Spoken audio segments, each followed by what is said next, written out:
South ఇండియాలోని అతి తక్కువ ధరలకి రత్నాలనందించే ఏకైక సంస్థ 6JVR.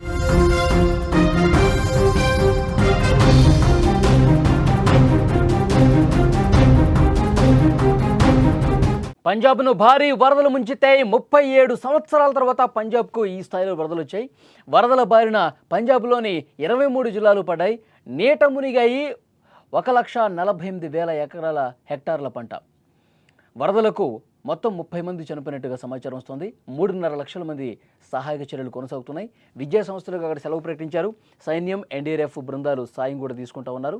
మొత్తం ప్రస్తుతం దేశంలో ప్రకృతి విపత్తులు ప్రజల్ని భయభ్రాంతులకు గురి చేస్తున్నాయి.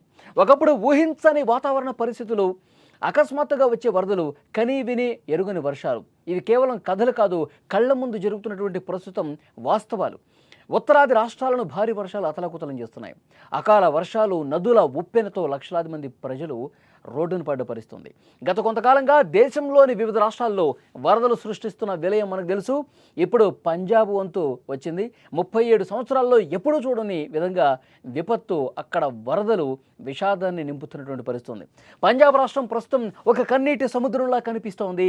నిరంతరంగా కురుస్తున్నటువంటి అక్కడ భారీ వర్షాలకు తోడు పక్క రాష్ట్రాలైన జమ్మూ కాశ్మీర్, హిమాచల్ ప్రదేశ్లో కురుస్తున్నటువంటి వానలతో సట్లైజ్, బియాస్, రావి నదులు ప్రమాదకర స్థాయిలో ప్రవహిస్తున్నాయి. ఈ నదుల ఒడ్డున ఉన్నటువంటి అనేక ప్రాంతాలు నీట మునిగిపోయాయి. గుర్దాస్పూర్, పఠాన్కోట్, కపూర్తలా, తారన్, ఫిజర్పూర్, హోషియార్పూర్, అమృత్సర్ జిల్లాల్లో అయితే పరిస్థితి చాలా దారుణంగా ఉంది. ఈ వరదలు 1,48,000 హెక్టార్ల వ్యవసాయ భూమిని ముంచెత్తినటువంటి పరిస్థితి ఉంది. మొత్తం కూడా బురదమయం కనిపిస్తోంది. అన్నీ కూడా నీటిలో కలిసిపోయినటువంటి పరిస్థితి. విజువల్స్ చూస్తుంటే మీకు అర్థమవుతుంది ఎలాంటి ఒక భయానకమైన పరిస్థితులు కనిపిస్తున్నాయో చాలా స్పష్టంగా మనం చూస్తున్నాం. ఇప్పటికే 30 మంది అమాయక ప్రజలు ప్రాణాలు కోల్పోయారు. వందలాదిగా పశువులు, జంతువులు నీటి ప్రవాహంలో కొట్టుకుపోయిన పరిస్థితి ఉంది. నిజంగా పశుపక్షాదులు, మూగజీవాలు అన్నీ కూడా ఆ వరదల్లో కొట్టుకుపోయిన పరిస్థితుంది. ఎందుకంటే అక్కడ నదులు ఉప్పొంగి ప్రవహిస్తున్నాయి. వాగులు, వంకులు అన్నీ కూడా పొంగి ప్రవహించి ఏ విధంగా పూర్తిగా జనావాసాల్లోకి వరద వచ్చేసింది మనం చూస్తున్నాం. అసలు కొన్ని వందల పశుపక్షాదులు అక్కడ వాటర్లో కొట్టుకుపోతున్నటువంటి దృశ్యాలు మనం చాలా స్పష్టంగా విజువల్ చూస్తే అర్థమవుతుంది. ఆ మూగజీవాలు చాలా వరకు ప్రాణాలు కోల్పోయినటువంటి పరిస్థితి. అత్యంత దయనీయమైనటువంటి సిచ్యువేషన్స్ పంజాబ్లోని చాలా ప్రాంతాల్లో కనిపిస్తున్నాయి. పంజాబ్లో సహాయక చర్యలు ప్రస్తుతం ముమ్మరంగా సాగుతున్నాయి. సైన్యం, ఎన్డీఆర్ఎఫ్, బీఎస్ఎఫ్ బృందాలు వరద బాధితులను కాపాడేందుకు రాత్రింబవళ్లు శ్రమిస్తున్నాయి. ముఖ్యంగా అక్కడ సీఎం భగవంత్ మాన్ స్వయంగా వరద ప్రభావిత ప్రాంతాలు సందర్శించి ప్రజలకు అండగా నిలిచారు. ఆమ్ ఆద్మీ పార్టీ కన్వీనర్ అరవింద్ కేజ్రీవాల్తో కలిసి మరొకసారి పర్యటించబోతున్నారు. ఆప్ నాయకుడు మనీష్ సిసోడియా కూడా ముంపు ప్రాంతాలు పరిశీలించారు. ఆప్ రాజ్యసభ ఎంపీ రాఘవ్ చద్దా సహాయక చర్యల కోసం 3,25,00,000 రూపాయలు ప్రకటించారు. సుమారు 3.5 లక్షల మంది బాధితులకు కేంద్ర రాష్ట్ర ప్రభుత్వాల ఆధ్వర్యంలో ఆహారం, వైద్యం అందించే పనులు శరవేగంగా జరుగుతున్నాయి. ఒక్కసారి మీరు విజువల్స్లో చూస్తుంటే అక్కడ సహాయ కార్యక్రమాలకు సంబంధించిన దృశ్యాలు మనం చూస్తున్నాం. అక్కడ వరద ప్రభావిత ప్రాంతాల్లో సహాయ కార్యక్రమాలు కొనసాగుతున్నాయి. అక్కడ సిబ్బందికి అక్కడ చాయిస్తున్నటువంటి దృశ్యం కూడా మనం చూస్తున్నాం. ఆ వీడియో వైరల్ కూడా అయింది. అక్కడ సహాయక సిబ్బంది వరద నీటిలో ఎంతో కష్టపడి అక్కడ ప్రజల్ని సురక్షిత ప్రాంతాలకు తరలిస్తున్నటువంటి ఆ సిబ్బందికి చాయిస్తూ వాళ్ళకి ఎంతో కొంత సేద తీరే విధంగా ప్రయత్నం జరుగుతోంది. మరోవైపు అక్కడ ఉన్న లోతట్టు ప్రాంతాలు, పంట పొలాలు అన్నీ కూడా మునిగిపోయిన పరిస్థితి. కట్టుబట్టలతో వాళ్ళు రోడ్ల మీదకి వచ్చారంటే ఏ విధంగా పట్టణాలు, గ్రామాలు అన్నీ కూడా మునిగిపోయాయో ఒక్కసారి మనం స్క్రీన్ మీద చూస్తే అర్థమవుతుంది.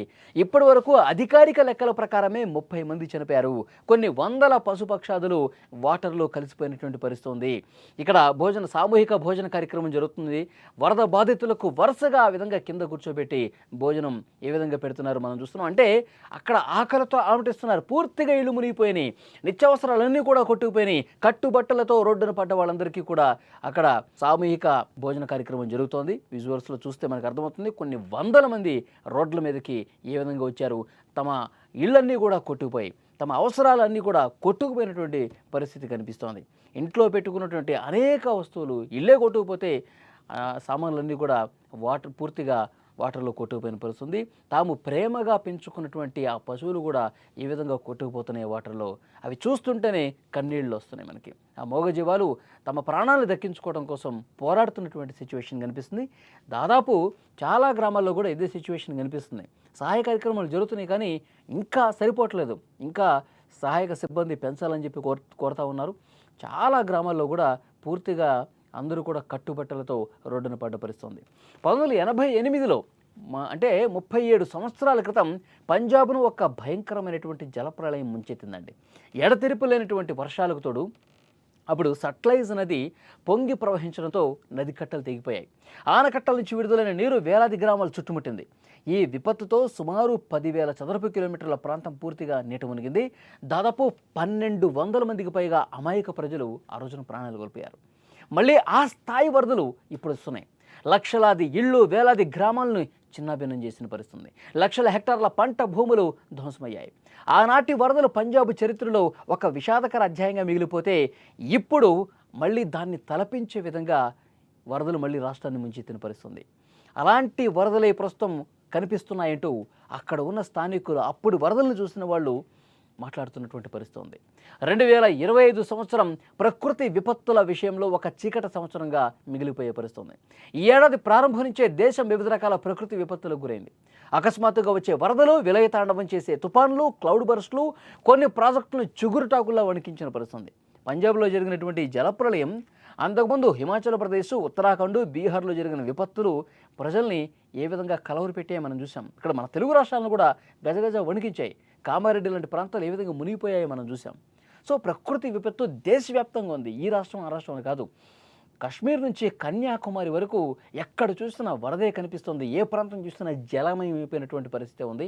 మొత్తం వాటరే కనిపిస్తుంది. అంత దారుణంగా ఈసారి అతి భారీ వర్షపాతాలు, క్లౌడ్ బరస్టులు మొత్తం లోతట్టు ప్రాంతాలను ముంచేసిన పరిస్థితి. సో ప్రకృతి ఎంత శక్తివంతమైందో, మనిషి ఎంత నిస్సహాయుడో ఇలాంటి ఘటనలు నిరూపిస్తున్నటువంటి పరిస్థితి ఉంది. కోల్పోయినటువంటి ప్రాణాలు, అక్కడ పోయినటువంటి పంట నష్టం ఏ విధంగా జరిగిందో మనం చూసాం. మొత్తం ఇళ్ళు కూలిపోయినాయి, పశువులు కొట్టుకుపోయినాయి. ఇవి చెప్పుకుంటూ పోతే ఈ జాబితా చాలా పెద్దగానే ఉంటుంది. ఇదంతా చూస్తుంటే భవిష్యత్తులో ప్రకృతి విలయం ఇంకెంత దారుణంగా ఉంటుందో భయం కలుగుతుంది ప్రజలకి. ఇప్పుడే పరిస్థితి ఈ విధంగా ఉంటే ఇక భవిష్యత్తులో ఇంకెలాంటి ఉప్పెనులు, ఇంకెలాంటి ఉత్పాతాలు, ఇంకెలాంటి విషాదకరమైనటువంటి పరిస్థితులు చూడాల్సి వస్తుందన్న ఒక ఆందోళన, ఆవేదన ప్రజల్లో కనిపిస్తోంది. ఒకసారి పంజాబ్లో పరిస్థితి ఒక్కసారి మళ్ళీ స్క్రీన్ మీద మీరు చూడండి. చాలా దారుణమైనటువంటి పరిస్థితులు కనిపిస్తున్నాయి. ఎన్డీఆర్ఎఫ్ బృందాలు, బీఎస్ఎఫ్ జవాన్లు వీళ్ళందరూ కూడా అక్కడి ప్రజల్ని రక్షించడం కోసం, అక్కడి ప్రజలకు సహాయ కార్యక్రమాలు చేయడం కోసం, అక్కడి ప్రజలకు అన్నపానీయాలు అందించడం కోసం, అక్కడ చిక్కుకున్న వాళ్ళని కాపాడటం కోసం ఏ విధంగా శ్రమిస్తున్నారో మనం చూస్తున్నాం. పూర్తిగా పంట పొలాలు మునిగిపోయినాయి, తమ ఇళ్ళు కొట్టుకుపోయినాయి, ఇంట్లో ఉన్న సామాన్లు కొట్టుకుపోయినాయి. కేవలం కట్టుబట్టలతోనే తమ పశువులు కూడా ఎక్కడ ఎటు కొట్టుకుపోయినాయో కూడా తెలియని ఒక దుర్భరమైనటువంటి పరిస్థితులు అక్కడ కనిపిస్తూ ఉన్నాయి. చాలా గ్రామాల్లో పంజాబ్లో ఇదే సిచ్యువేషన్ ఉంది. 30 మంది చనిపోయినట్టుగా తెలుస్తోంది. ఇంకొంతమంది కొట్టుకుపోయారు, గల్లంతయ్యారు. వాళ్ళకి సంబంధించిన సమాచారం రావాలి. ఒక్కసారి పైనుంచి ఆ డ్రోన్ విజువల్ కూడా మనం చూసాం. మొత్తం వరద ఇటువైపు నుంచి అటువైపుకి కొట్టుకుపోతుంది. ఆ ఇల్లు చూసారా, మొత్తం మునిగిపోయింది, మొత్తం మునిగిపోతుంది. అక్కడ ఎవరు ఉండటానికి వీలు లేకుండా పరిస్థితులు తయారయ్యాయి. ఆల్మోస్ట్ దాదాపు అన్ని గ్రామాల పరిస్థితి ఇదే విధంగా ఉంది పంజాబ్లో.